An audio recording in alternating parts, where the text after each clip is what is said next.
All right. And looks like we lost DJ.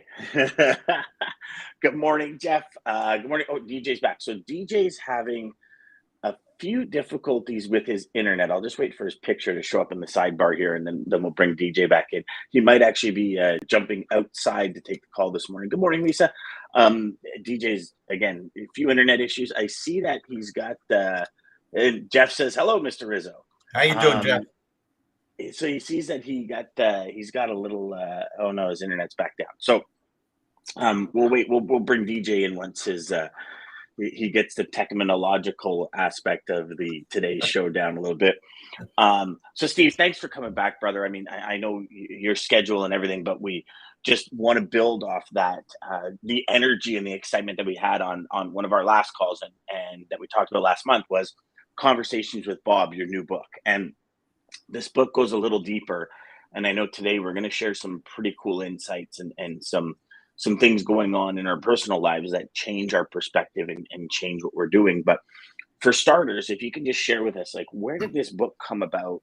What was the big aha in it, and how can it help salespeople in general? Well, it can help anybody in general. It started out at it took me 7 years to write the book. It started out at the lowest point in my life. And, mind you, I've been a motivational speaker for 25 years now. And being a personal development speaker, motivational speaker, if you don't have your crap together, you feel like a hypocrite. You feel like, would you want a lifeguard to save you if the lifeguard couldn't swim? No, so that was, and I felt like I wasn't walking my talk anyway. It was at the lowest point in my life. And it was, and that was after 34 years of marriage, I decided I wanted a divorce, and it was my decision. And it was the right decision, but sometimes doing the right thing can be the most painful thing you could ever do. So I just noticed I was going on a downward spiral, and all of my negative labels from my past that I thought I had under control came back with a vengeance. And I decided, I woke up one morning in my house on Long Island. And I looked at my wife and I said, I can't even stay here anymore. I said, I'm moving to California. And I don't even know where this came from. Something inside me said, you gotta take off. You gotta move.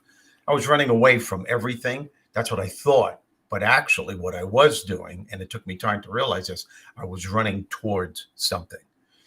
So friends of mine in California set up this apartment for me in Marina del Rey. It was a beautiful place. I stayed there 2 years, and I knew I was there to face my demons, whatever they were. Yeah, I work out every day, and I was going to this 24-hour gym that was near Venice Beach, and after the workout, I would walk on Venice Beach about 5 o'clock in the morning, which is not a safe thing to do. And one morning, I just lost it. I mean, lost it emotionally, just lost it, heart-wrenching tears. And I was yelling, cursing at God to come down and say, I dare you, confront me, talk to me, what's going on? And I finally felt a little relaxed, and I took another step. And when I took that step, I said, what the hell is wrong with me? And what am I doing here? And I took another step, and I heard something within me say, you know what's wrong, and you know why you're here. You're just way too caught up in your own drama to find the answer. And I went, where is this coming from? I got in my car, drove to my apartment in Marina del Rey, took out my laptop, took out a pen and a pad, because that's how I write. And I asked another question, and then another answer came. Then I asked another question. And before you know it, I was there for hours and hours asking questions, and the answer was coming. And I knew I was talking to a higher part of myself. And that part of myself had every answer. They were answering everything. I must have been writing, Dan, for about 5 hours, nonstop, not even realizing what I'm doing. And I was exhausted. The next day, when I opened up my laptop to see what I wrote, I couldn't believe it because I didn't remember what I wrote. And I said, oh my God, I'm having a conversation with God. And then as I continued writing, I realized I was writing a book. And then my imagination took over. Then my sense of humor took over. And something started taking place. And this book that took me 7 years, and the reason why it took me 7 years is because every time I thought it was finished, Bob, who is God in the book, said, "No, you're not. There's more stuff you have to experience. I'll let you know when it's finished." So it took me 7 years, and Bob is God. It's dialogue. It's between two people, Bob and Bernie. As I said, Bob is God, and Bernie resides in the negative zone. And your inner Bernie resides in everyone on this planet, regardless of race, religion, social status, creed, or anything else. Every body on this planet experiences Bernie's negative emotions in negative ways throughout various stages of their lives. But that's where your inner Bob comes in, because your inner Bob is the antidote to the firewall of fear, negativity, limiting beliefs, and unhealthy habits that your inner Bernie insists is real. Does that make sense? Makes So total Bob sense. has all the answers. So that's what the book is about. And the book is broken down into 4 parts. And this was Bob's idea, not mine. 4 parts, 16 chapters, 4 chapters to each part. And at the end of every chapter, there are Bob's high points to remember. And I have to tell you, this is what I know so far from the reviews I'm getting on Amazon.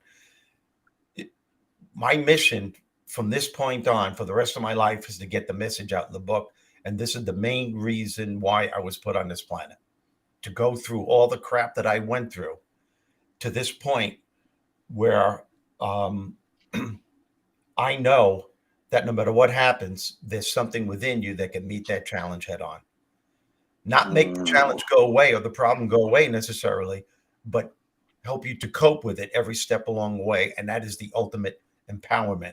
And my promise to anyone that reads this book, after you read it from cover to cover, you will realize how much power you have over every single aspect of your life. I love that. I love that.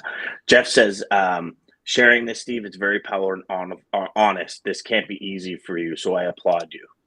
Oh, thank you. Yes, you know, complete sense. Resonates so much in my life. Yeah, that's pretty amazing what Jeff said, because at first this wasn't easy.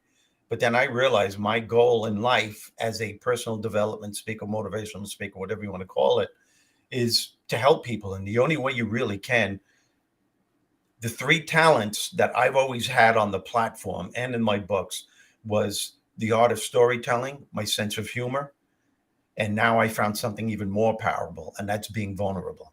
If I can tell people what I've gone through, what I'm still going through, and they can hear, and when I'm on a platform speaking to whether it's 20 people or 8,000 people, and they're saying, wow, if he can go through this and he can beat this, there's hope for me too. And unfortunately, I think there are a lot of personal development speakers out there that don't want to bring up that part of themselves, because they fear that the audience or the attendees are going to look at them from not up here, but more down here. But I'd rather someone see me here and here to see how I was here and how I became here. And it's even was here, 25 years into your career, you were here and you went back to here. And right? still, and it's still, I mean, I think no matter, I was 20 years into my career and I thought I just totally lost the ability to sell. But I realized I wasn't congruent with my inner self, which is really, in essence, what you're talking about, is being congruent internally and externally, that 360-degree congruency kind of thing. And I think it happens to most salespeople. I think it happens to everyone, never mind just salespeople. I think everyone comes to a point in their life where they go, like, is this, like, who am I? Like, what am I doing? You're almost going through the motions with zero intent, and things are, we were just talking off air where I had said, like, the last, since like kind of the last 30, 40 days since I've been diagnosed, it's the family that's come around, the friends that have come around, the people that have expressed so much desire to help, and the conversations about, do you know what you really did for me, Dan? Like, do you know what your videos have really done for me? You know what your training programs really done? I mean, And it's a shame that things like that have to happen, right? It's a shame that you felt like your life got turned upside down in order to realize this, right? But in the end, I feel like it makes us all so much stronger to take on that next chapter in life.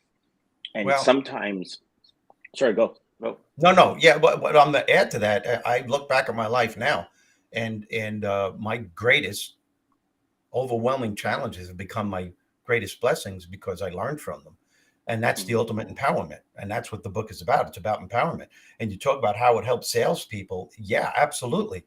Because it's this book is the law of attraction in action. Bob is actually explaining to Bernie that we are the creator of our success and happiness. And we are the only problem that we will ever have. And somewhere within us, there is always a solution waiting to be discovered. We just have to learn how to get out of our way. And he explains explicitly to Bernie that what truly successful, happy, optimistic people know about life, that they become what they think about day in and day out, that the thoughts that they have about any challenge will ultimately determine the quality of success and happiness they're going to have in regards to that particular challenge, which is crucial for salespeople because it's not the event, it's not the circumstance that takes place in our lives that determines our quality of success. It's what we do about it. It's the thoughts we have about it, because your thoughts about any challenge will in time create the beliefs that you have. Your thoughts always create your beliefs. Those beliefs write the story of your life. There's a cycle here, and those thoughts and beliefs will create the way that you feel on any given day. And if you want to start your day with an unstoppable attitude to succeed, you have to make sure that you're feeling good during the process. This isn't just a key to your success and happiness. It's at the very core of your success and happiness, because feeling good is the fuel that drives motivation and inspiration. Mhm. I mean, think about it, especially with salespeople. It is absolutely impossible to stay motivated throughout the day and to feel inspired if you're harboring negative emotions or if you have a bad attitude during the process. The number one reason why salespeople consistently fail in business, the reason why any one of you may be having a difficult problem handling a particular challenge, it's not because of the challenge within itself, and it's not because you're not smart enough. It's because somewhere along the way, positive momentum ceases. And the reason why positive momentum ceases, because the individual is focusing all of their energy on what isn't working, wallowing so much in the problem that they're not leaving any room at all in that brain of theirs for positive thoughts, optimistic thoughts to seep through so that they can come up with healthier alternatives and deal with the next challenge that will inevitably follow, probably moments later, and get back into the game and do what needs to be done. And That that's is all based on so how you well feel. said, Steve. Yeah, You know, so well said. you know what, Stephen, you nailed something when you said focusing on the problem. I was just listening to somebody and they said a skier, when they're skiing, they don't focus on the trees. If they focused on the trees, they'd hit the trees. They focus on the path. So Yep. they just see path, Perfect. not Perfect. trees. You can't Perfect. focus on what's going on and think that It, you're going to fix it. You have to find the solutions, not the problem. yeah, when you wake up in the morning, man, your attitude that you have in the morning will be the attitude that you have that you carry with you throughout the day. And you have to Amp it, know, excuse me? amp Yeah. it. I call Yeah. it amping my morning. It's the way it is. But you're in charge of your emotions. You're in charge of your feelings. And if you say you're not, and if you're one of those that are saying, yeah, but you don't know what's happening. No, it's not what happens. It's what you do about what happens. You got to think about what you're thinking, because those thoughts are creating the way that you feel. And you got to know when you wake up in the morning that you are going to be confronted with a challenge. Chances are. Maybe you won't on that particular day, but somewhere along the way, you're going to. And if you know that, but you also know that there's something within you that can meet that challenge head on, then you're going to be okay. Because See, there are that's people. the juxtaposition that people do not see. They wake up in the morning and they Yes. say, "I'm going to hit this challenge," and then instead of continuing the conversation and saying, "How would my best self deal with this? How would I deal with this if I wanted to blast through it?" It's, "Oh my God, this is a challenge. It's a challenge." Yeah. See, this is the part of the conversation that I truly love, because this is where we segregate a lot of the confusion, because some people are going to say, listening to this, yeah, but if you wake up in the morning and you think of like what challenges you're going to have, aren't you manifesting those challenges? Absolutely. And you are, but you're also precursoring or pre-manifesting how your best self would deal with it. So every morning in my agenda, one of the questions is, what can trip you up today? So I don't like to say what challenges are you going to face? What can trip you up today? And then the right after that, it says, how would your best self deal with it? So Yep. for example, I have, you know, meeting set, or I have webinar set, or master classes, or recording set. And I'm like, okay, if I'm doing a big recording day, it's like, what can trip me up? Well, some technical issues might trip me up. Lighting issues might trip me up. The overall appearance and the desire for the product not to be the 100% I want it to be could trip me up. Well, how would your best self deal with it? Part of what I say, anyways, when it comes to recording, I mean, I've recorded for literally 6 hours and lost the footage. Something happened, power went out, computer never saved it, can't reset.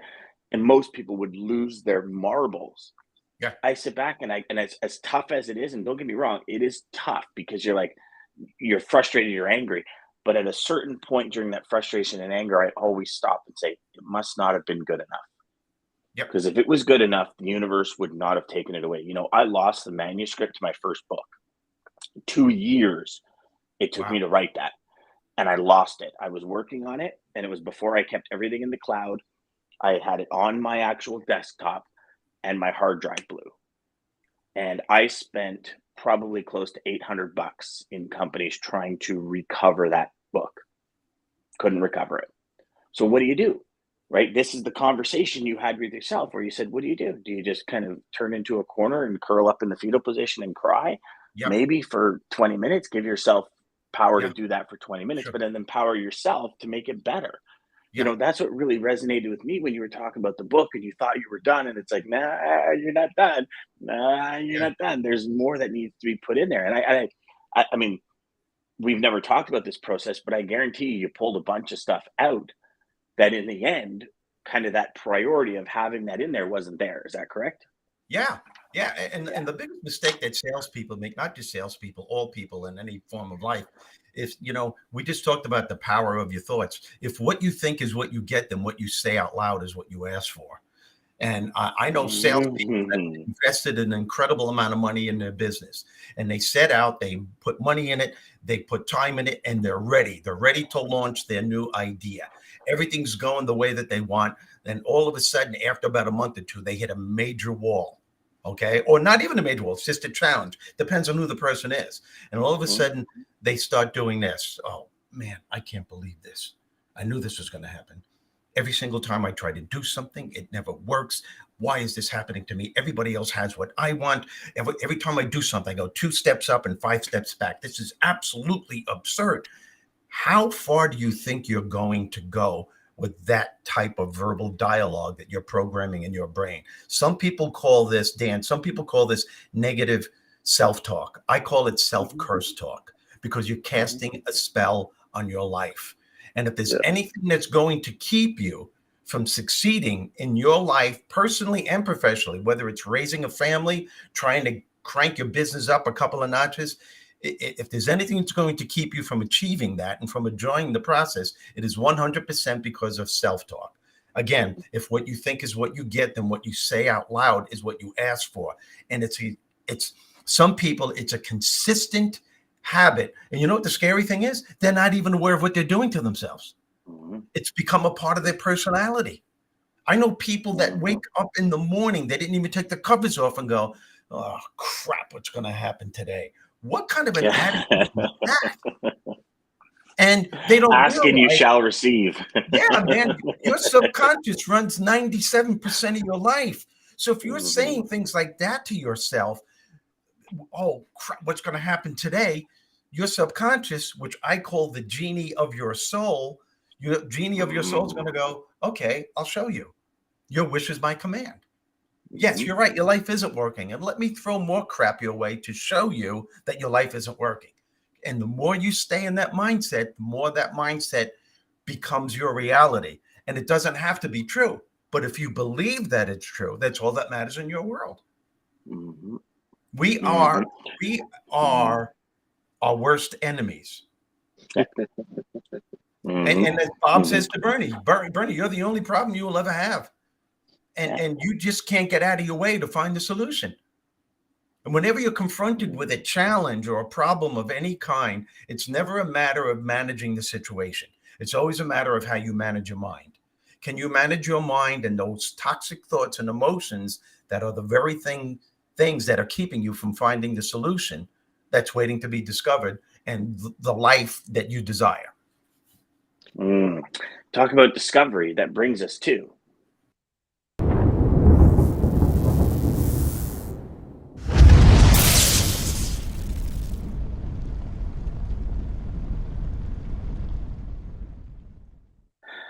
let's discover this. So today's lane of the day is a flatbed from Houston, Texas to Fort Worth.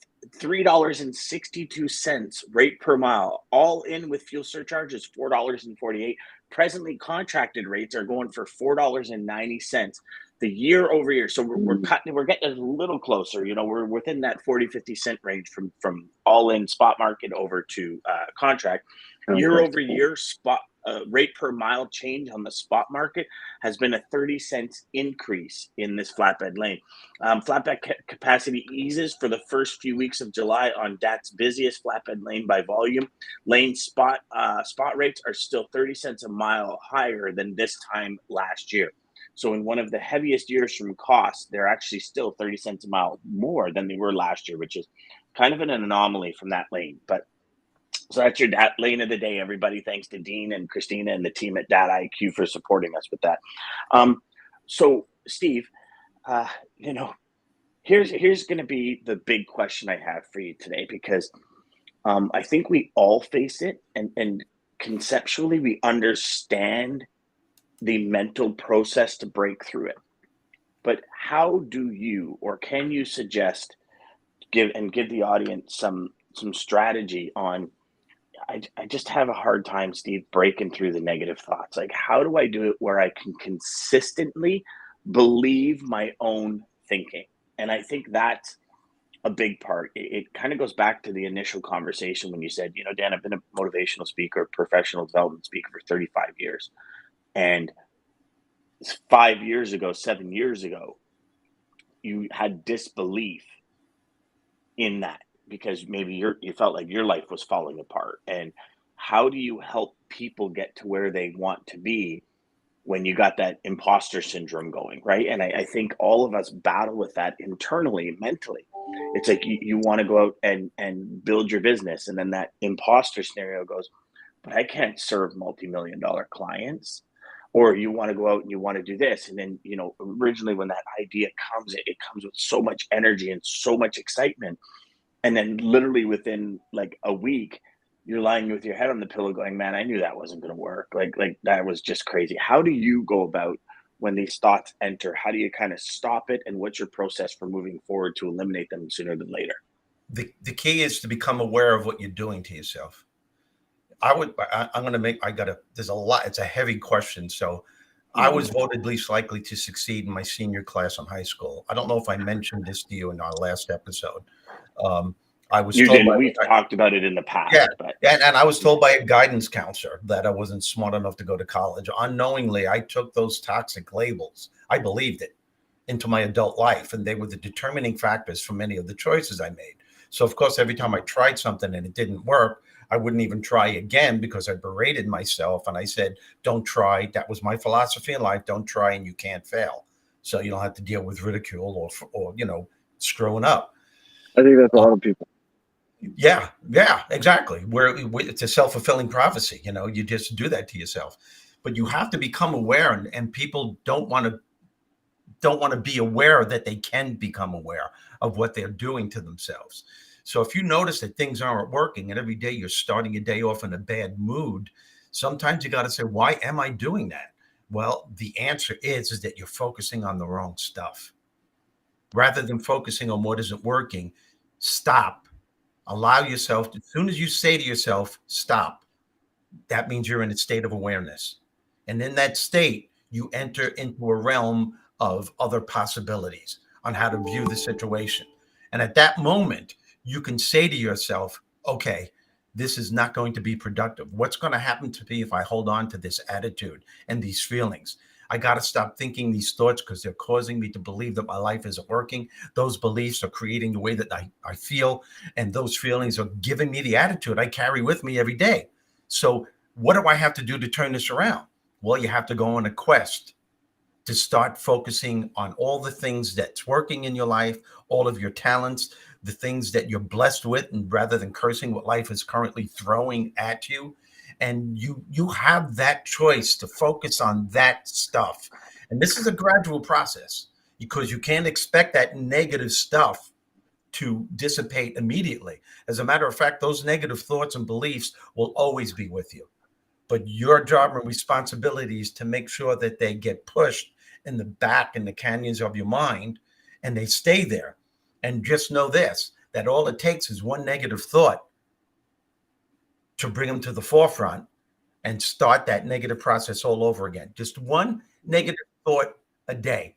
In the middle of the day, if it's going great and all of a sudden you find that you're in a bad mood, you go, damn it, nothing's working in my life. That's all you have to say. You just open up the door to the negative zone. And you are inviting, right. And you're inviting more like thoughts to come into play. And they'll come by so fast without you realizing it. Before you know it, you just created the belief that that day, it could only be mid-morning. And you're already saying that this day sucks. And then once you say that, you believe that it's happening, it figures yesterday sucked too, and it'll probably suck tomorrow. And then that's why you see people that you work with, everyone that's listening, you see people, family members that go through almost every day like that because they're not aware of what they're doing to themselves. You got to grab hold of the reins and know and say, I need help. I have to help myself. Read everything you possibly can. And I'm not bragging, but this book can help. Conversations with Bob. Yeah. And by the way, you can get the book. I hope you don't mind me saying this. The website is yourinnerbob.com. And on that website, you could read excerpts from the book. The audiobook's coming out in a couple of months. And you can see videos on what the book is about. And you can buy it on Amazon, or you can buy it through PayPal or whatever you want. But there are so many other tools out there. You've already spent a lifetime in the negative zone. It's up to you to take yourself to a better place, personally and professionally. And we all have the power to do it. And notice the difference once you start doing it. You know, I'll share a quick story. When I got into this industry, I was 17, and I wanted to go out and see clients, right? I wanted to like travel, and I see all these people with their luggage coming to the office, and they're getting on planes and they're gone for a week and they're coming back with business. And I'm like, oh my gosh, this is so cool. I want to do it. And I remember going to the owner of the company saying, I want to travel. I want to go see some of my prospects and stuff. He says, you can't. I go, why? He goes, you still smell like pee. He goes, like, are you crazy? He goes, what if one of your prospects or one of your customers has a kid that's older than you and is a complete screw up? Is he really going to trust you to run his business? And I thought to myself, I went, wow, that's true. Like, you know, I'm a 17-year-old kid. But did you know that carried me well into my 30s? That mentality. I didn't go after massive big fish. Wow. I didn't go after huge business. I stayed small because, and I don't think the owner was trying to put me down. He's a good man, and he sees real talent in people. Like, he saw so much talent in me that I never even knew I had, or didn't believe I had either. So it was just a reality that if you're a traffic manager and your kid's 19 years old, and boy or girl, it doesn't matter, and they're a complete mess up, if a 17-year-old comes into your office and says, I could run your business, and your career's on the line, your job's on the line, your family, like, right, you got all these things that rely on your career, would you do business with him? And it made sense to me. But that negative aspect that I took it as, like, all the way through my 20s, who's going to listen to a 22-year-old? Who's going to listen to a 25-year-old? Who's going to listen? Do you know that I actually snapped out of it? And this might sound crazy, everybody. I snapped out of it because of gray hair. I looked and I started to get gray hair here. And I said, oh, now people are going to take me serious. Is that crazy? Like Yeah, it is. that, and we're talking when I was 33 years old. I went, That's oh amazing. my God. Is that Yeah, just like, and it took me till that time from 17 till 33 to get out of, and I apologize, my voice is starting to go, but that's right. it took me that long to get out of this negative, and don't get me wrong, I'd come into the office and I'd be pumped and I'd sell I but in the back of my head, there's all these huge corporations that are multi-million dollar deals. And I couldn't do it. I would self-sabotage myself Yeah, on the route to getting the business. And it was like, oh, well, they didn't go with me. It's not because of me. And it's like all these rationalizing things yeah, to myself. And it's just you rationing can. lies to yourself. And that's a Crazy. great way to put it. You can rationalize yourself into a Mhm, negative experience. And you hit something really mhm, important at the beginning of what you just said. Everybody believed in you.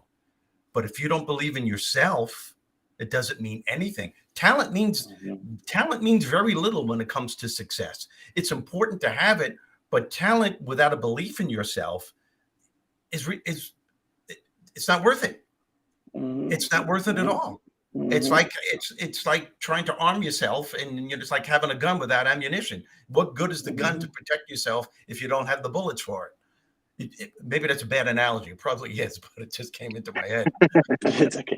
We do that sometimes on this show, Yeah, Steve, when we yeah, say things, and DJ and I will look at yeah, each other and go, "Did we just say that? Holy yeah, crap!" But Oh yeah. all well. good. But I don't care. Oh well. Yeah, yeah. That So part's not important Jeff anyway. So says, I start my day off every day with a smile. I charge myself with positivity. I have absolutely no room for negativity. I love what I do, and what we all do is not easy. It's how you answer when called. I like that. wow, I that was like that. perfect. Yeah, Yeah, Lisa said negative self-talk so toxic, awful and harm, awful habit. It is. But you know what? It's like our brain instantly goes to that negative, yeah. right? Like, and we could talk about this all day long. And the cure is obviously intention, understanding, realizing, operating as much as you can in your conscious mind as opposed to your subconscious mind during the day when thoughts come into your head. I personally sit back and I analyze for 3 or 4 minutes. Where did that come from? Yep. Why did I just think that? Like everything is going so well. Why did that just come into my head? And I actually stop and try and trace it back because I want to figure out the origin, Well, that's what right? you're supposed to It's do. That's all good perfect. if you, yeah, if you cut yourself and you put a band aid on, then you wake up the next day and you walk by the same area and you cut yourself and you just keep putting, it's like putting a band aid or stopping when you're in that area and go, what the hell is cutting me here? Like, what am I walking by that's cutting me? And move that out of the way. Then you can walk clearly through. And it's that inner analysis that It's all I about think we creating allow this. habits. Yes, it's Yeah. all about creating habits. Most people who on that negative curse talk rampage aren't even aware that they're doing it. It's become a part of who they are. They started, as I said, as soon as they wake up in the morning and when they go to bed at night. But if you can turn that around by your thought process, you can create another habit. And you're feeding your subconscious. You're feeding the genie of your soul with healthier habits to live by. So if you can continuously say to yourself, wait a minute, I'm not feeling right here. What have I been thinking when I woke up this morning? You can backtrack. You realize that it was your thought process that thought this and thought this that caused you to believe that your day's not going to go well. That caused you to feel a certain way. Every time you do that and analyze it, that becomes a part of who you are. That's another habit. So you can backtrack, nip it in the bud away, right away, and then go on with your life and look at things from a healthier perspective. Is it easy? It's easier. It's more easy in principle than it is to apply it, but it can be Yeah. done. Someone said that in my workshop. Well, it's easier said than done. And I went, yeah, well, anything in life is easier said than done, but that doesn't mean it can't be done.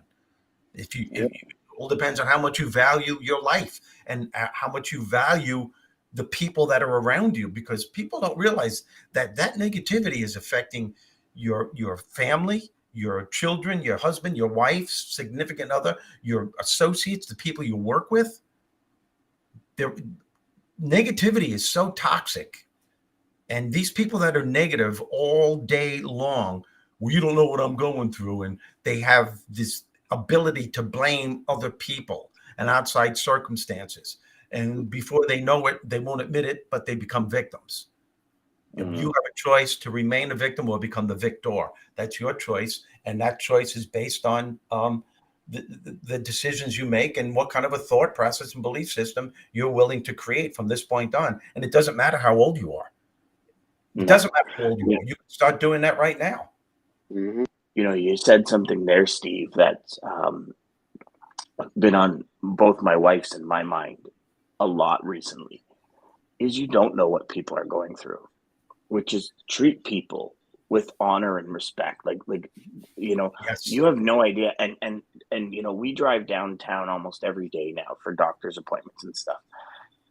And you look at the faces on people in their cars and they're like hating their life. It seems like you look at people in traffic, just like slamming like we were parked and you look beside them and pointing and yelling and birds are being flipped and all this kind of stuff. And it's like, wow, but you really have no idea. Like we were driving downtown and this one part, because the highway, we were using Waze and the highway was blocked, so it takes us down on these like side streets and all this, and it was difficult to navigate. I'm trying to navigate, and my wife's trying to drive, and there's people everywhere, and it was like, I'm like, oh my gosh, you have to turn here, and my wife just kind of cuts off and turns. Well, we end up cutting somebody off because we're almost late for a hospital appointment to talk about my cancer treatment. So that's like, you know, internally that's eating you up inside, and it's like, and you're thinking about, okay, what's 3 weeks down the road going to hold? What's 5 weeks down the road going to hold? Am I going to continue being able to work? Am I going to continue to be able to do this show? My wife's sitting there thinking, what is my business and my work going to be doing, and how is my husband going to be? How are my kids going to be? Like, there's all these thoughts going in your head.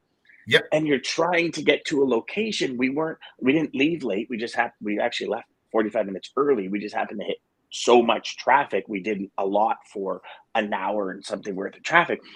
And it's like this person's losing their mind behind us. And I feel bad because we had to cut them off. But if we didn't cut them off, we'd be totally lost.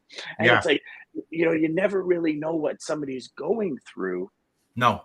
So you know what? Maybe give them the benefit of the doubt for a second. That's one of the greatest lessons in life. And someone asked me not too long ago too, what is your favorite saying that you heard? I have a lot of great sayings that I wrote myself, but the one that I think is the most important for everyone to embrace is walk a mile in my shoes.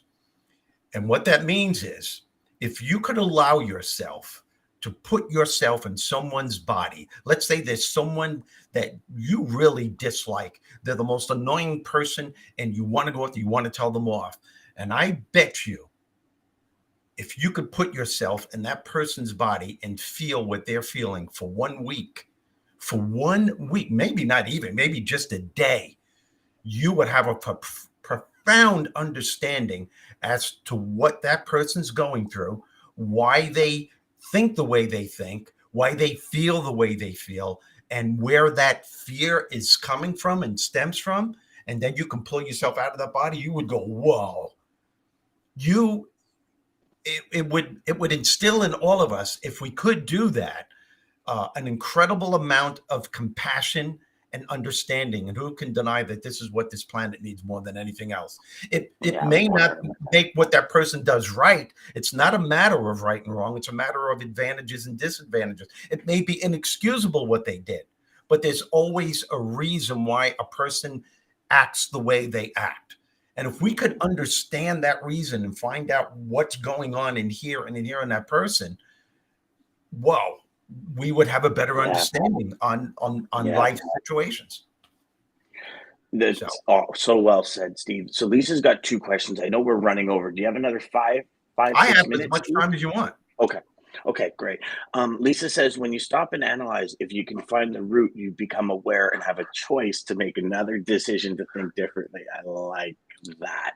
Yes. Lisa says, any advice for helping an older family member become aware of their negativity when they are negative with almost every interaction they have with others? I get that question all the time. Question. And it's very, very difficult to make people aware of their own negativity because they don't want to hear it. Lisa, the only thing that you can do is You can't change the person. You might be able to. What you have to do is change your way of thinking of that person. And it's like I just said about allowing yourself to put yourself in that person's shoes, to see where it's coming from and respond to them differently from a higher part of yourself, which is not easy. But the more you do it, the more it becomes a part of who you are. You may want to also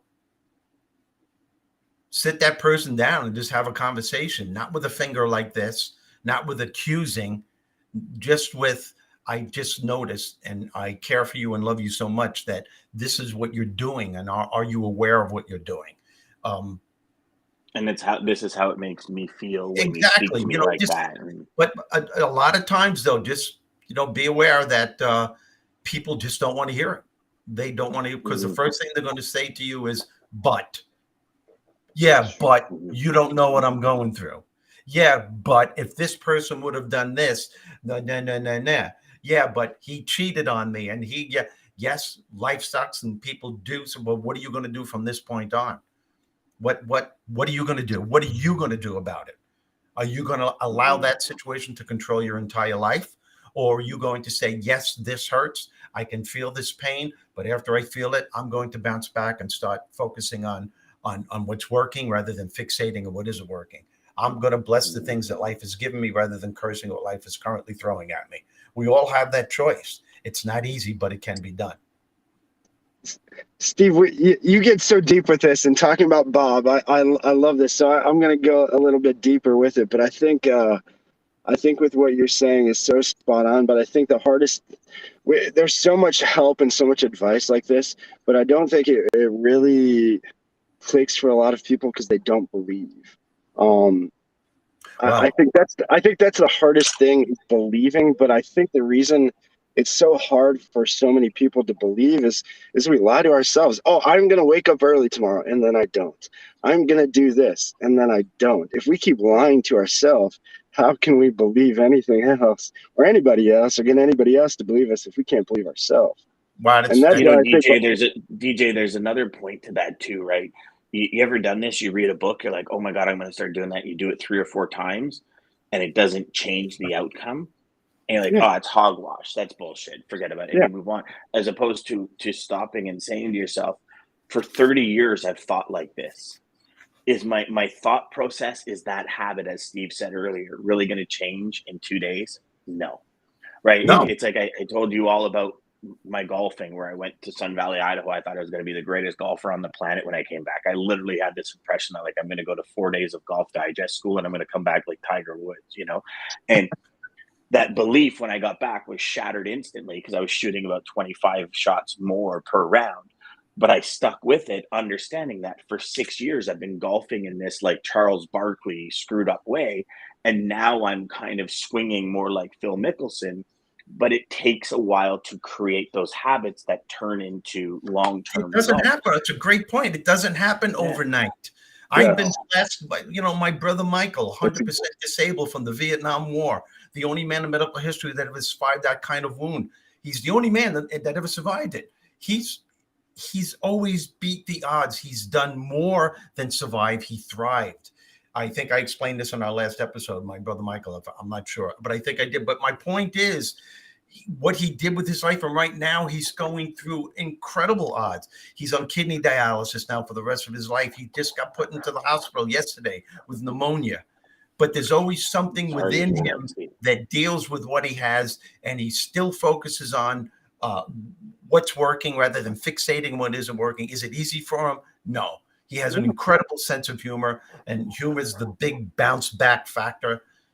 I study people like this.